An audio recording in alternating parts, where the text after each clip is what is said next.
बता रहा हूं क्या क्या अहमियत है इस सेट की।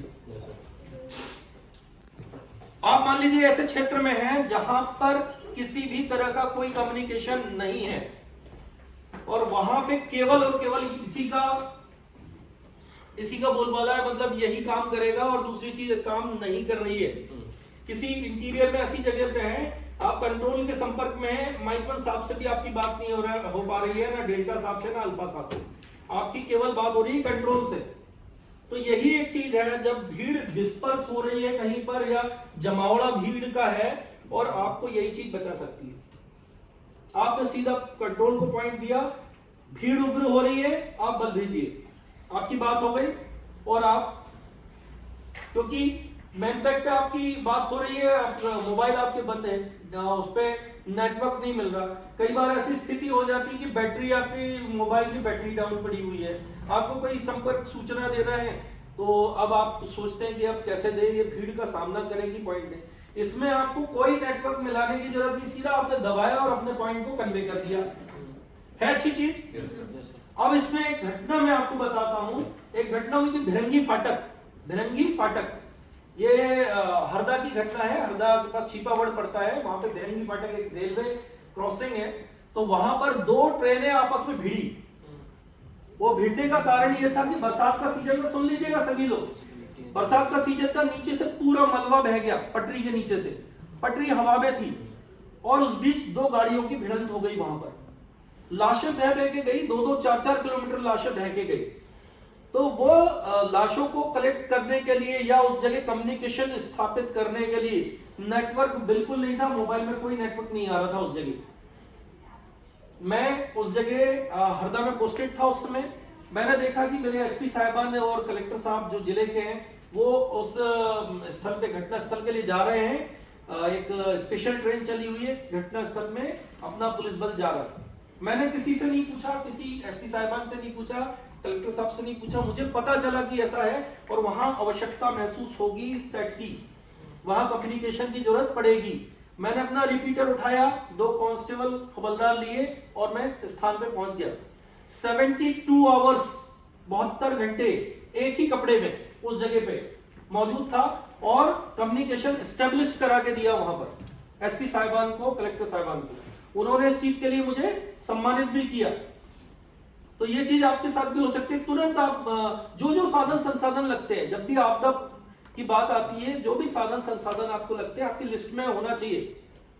आप जैसे कहीं यात्रा करने जाते हैं, आप कैसे लिस्ट आउट करते हैं कि यार कोई चीज छूट ना जाए, तो उस तरह जब भी कभी आप किसी घटना स्थल का मौका मुआयना करने जा रहे हैं, किसी दबिश देने जा रहे हैं या फिर किसी जगह पे आप जा रहे हैं, आपको कोई काम सौंपा गया है, आप पहले देख लें कि आपको कौन सी चीज बोली गई है, कोई चीज एब्सेंट तो नहीं है आपके पास से लिस्ट में, उसको बिल्कुल आप देख लें। हड़बड़ाहट में ऐसा ना हो कि कोई जरूरी आइटम आप छोड़ दें। और इसकी बैटरी जरूर आपको चार्ज करके रखनी है, क्योंकि ये आपको आवंटित हो जाता है, फिर देखना मोबाइल के जैसे ही देखना आपका काम बन जाता है।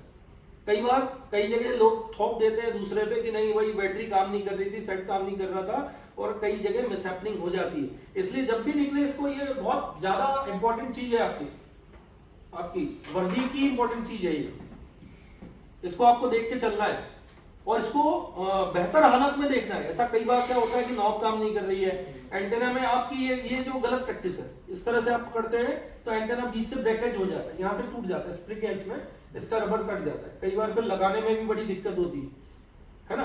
तो इसलिए इसका हैंडलिंग प्रॉपर करें, अच्छे तरीके से करें। अब मैं आपको बता रहा हूँ HF, VHF और UHF आप सभी ने अभी पढ़ा है। तो इसमें जो HF कम्युनिकेशन है वो शायद आपको भी नहीं बताया गया होगा, क्योंकि अभी मिलिट्री जो है वो यूज करती है HF कम्युनिकेशन, और बहुत ही रिलायबल कम्युनिकेशन है HF का। बहुत दूर आपको बात करनी है, एक पद्धति है ABCD Z तक आपने सुना होगा, जो इंग्लिश में वर्णमाला में है। तो इसमें एक वर्डिंग होती है, मैं आपको बताता हूं।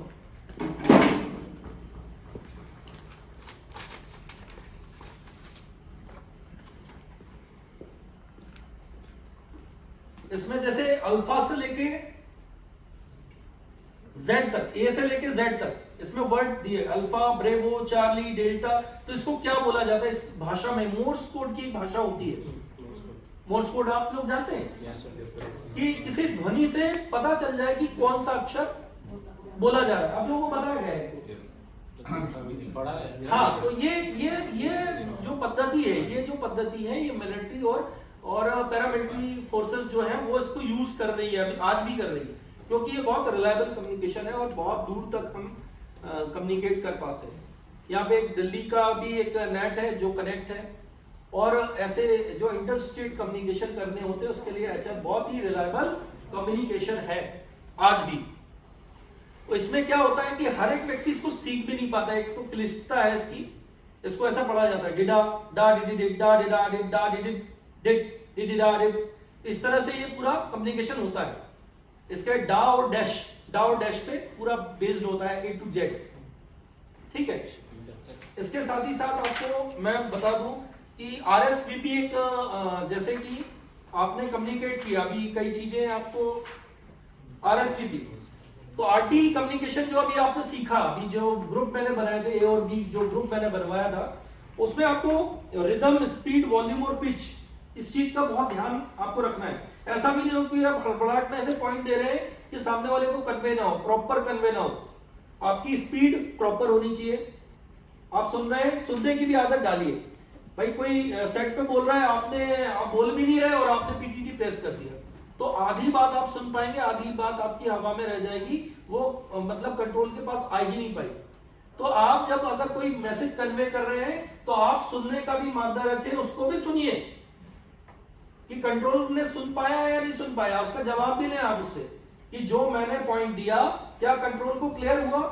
कई बार कई अधिकारी पॉइंट दे देते हैं और कंट्रोल को क्लियर नहीं हो पाता, उससे क्या होता है कि वह पूरी मदद आपकी नहीं कर सकते, क्योंकि आपने पूरी चीज को सुना नहीं है।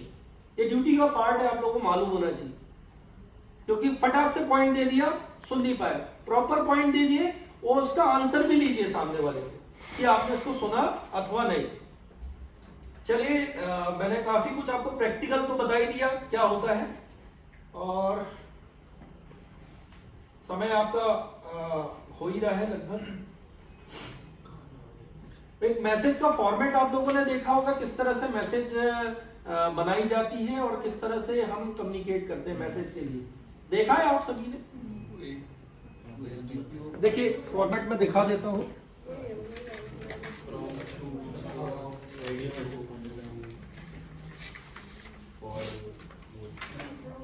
इसमें एड्रेस 2 होता है, एड्रेस फॉर्म होता है, इंफॉर्मेशन, तीन चीजें मुख्य है। मतलब अभी एकदम बेसिक से नहीं बता रहा हूं, आप रेडियो मैसेज कोई बता देगा आपको, देख लीजिएगा। एड्रेस 2, इंफॉर्मेशन और फ्रॉम, है ना।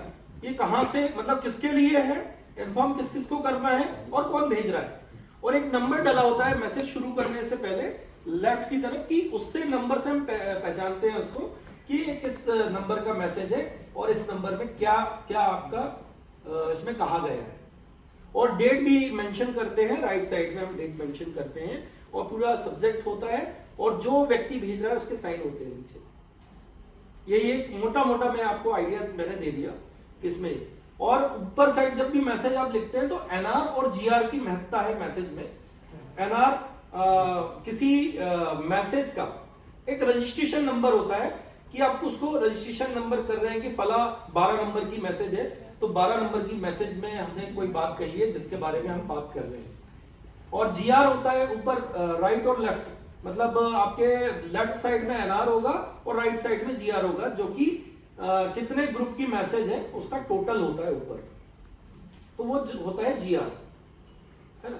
और जो भी मैसेज लिख रहा है तो वो अपने नीचे साइन करता है। जो भी ऑपरेटर कहीं बैठा हुआ है, कहीं एक स्टेशन दूसरे स्टेशन को जब मैसेज पढ़ा रहा है तो अपना टाइम लिखता है कि टाइम हैंडेड इन, कब उसने टाइम में उसको लिखा, और TO टाइम हैंडेड आउट भी उसमें डालते हैं, जो व्यक्ति आउट करता है या इन करता है।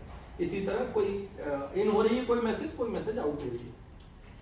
तो ठीक है, आशा करता हूं कि मैं आपको इस लेक्चर के माध्यम से कुछ बता पाया, और आज जितनी भी चीजें आपने सीखी है निश्चित तौर पे आपके जीवन में आगे काम आएगी, और इस बात का ध्यान रखिएगा आपके जीवन में ये सब चीज उपयोगी होंगी, ऐसी मैं आशा करता हूँ।